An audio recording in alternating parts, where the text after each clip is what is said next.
Dalam Bapa dan Putra dan Roh Kudus. Amin.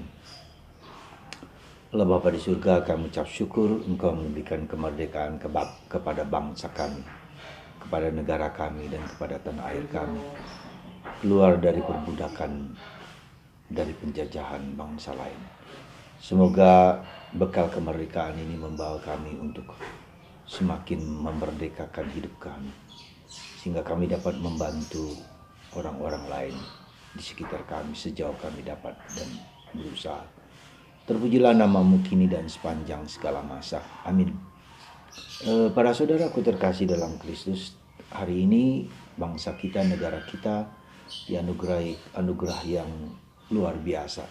Kemerdekaan 77 tahun yang lalu, ketika Presiden kita Soekarno memproklamirkan kemerdekaan berkat jasa kaum muda yang menculik Soekarno untuk dipaksa mengungkapkan kemerdekaan.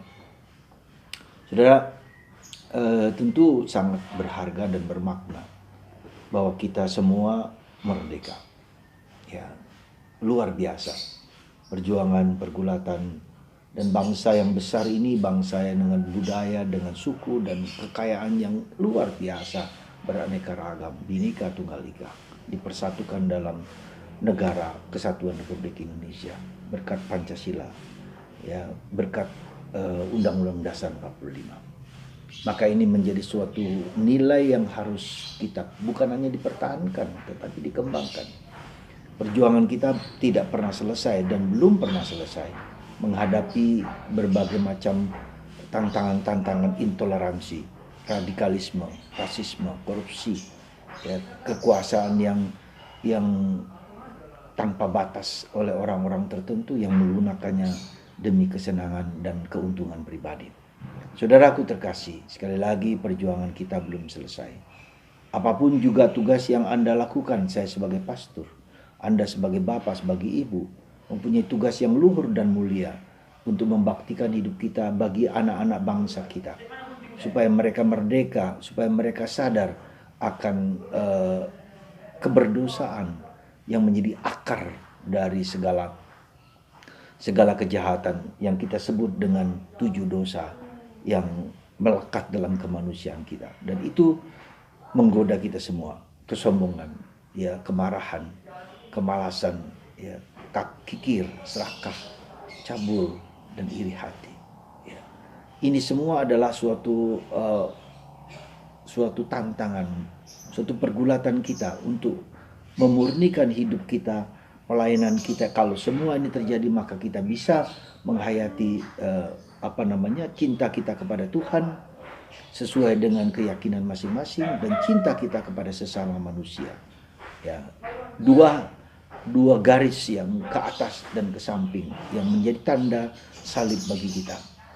Di tengah kita baru saja viral masalah yang salah satu pelik sekali, di mana seorang pejabat pemerintahan, sebuah orang pejabat institusi polisi yang menggunakan kekuasaan demi kemenangan, kesenangan dia sendiri.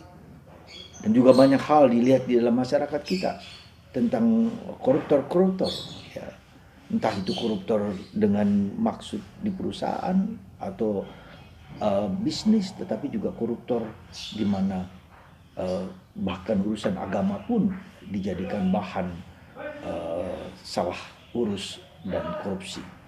Semoga saudaraku terkasih, sekali lagi kita masih berjuang dan bergulat. Setiap dari kita berjuang dan bergulat untuk mengalahkan dosa, kelemahan, dan keterbatasan kita. Semoga Anda dan saya, kita semua menghayati kemerdekaan dengan sungguh melihat bahwa kita harus selesai, ya, dalam hidup ini untuk bisa paling tidak memiliki kesadaran STM, sadar, tahu, dan mau. Sadar, tahu, dan mau untuk berubah, untuk menjadi murid Yesus seperti yang Tuhan kehendaki bagi kita, Anda dan saya, dan kita semua berjuang untuk memasuki kemerdekaan dan memberikan sumbangan kemerdekaan sesuai dengan tanggung jawab kita masing-masing, membawa anak-anak kita ke masa depan yang baik, membawa anak-anak kita untuk menghadapi masa depan dengan sikap yang mandiri, sikap yang kreatif, sikap yang inovatif, tapi jujur terhadap hati nurani, jujur terhadap diri sendiri, dan jujur di hadapan Tuhan. Tuhan memberkati bangsa Indonesia, memberkati kita semua dengan rahmat dan kasih-Nya, dalam Bapa dan Putra dan Roh Kudus. Amin.